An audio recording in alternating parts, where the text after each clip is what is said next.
والسماء ذات البروج واليوم الموعود وشاهد ومشهود قتل أصحاب الأخدود النار ذات الوقود إذ هم عليها قعود وهم على ما يفعلون بالمؤمنين شهود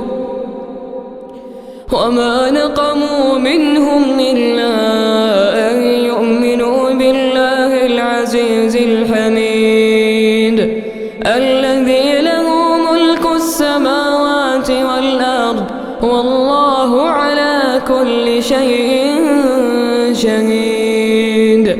إن الذين فتنوا المؤمنين والمؤمنات ثم لم يتوبوا فلهم عذاب جهنم ولهم عذاب الحريق إن الذين آمنوا وعملوا الصالحات لهم جنات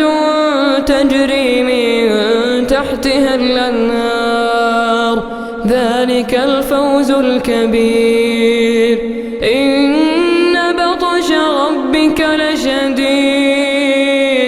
إنه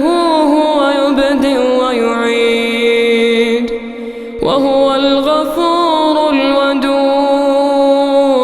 ذو العرش المجيد فعال لما يريد هل أتاك حديث الجنود فرعون وثمود بل الذين كفروا في تكذيب والله من ورائهم محيط بل هو قرآن مجيد في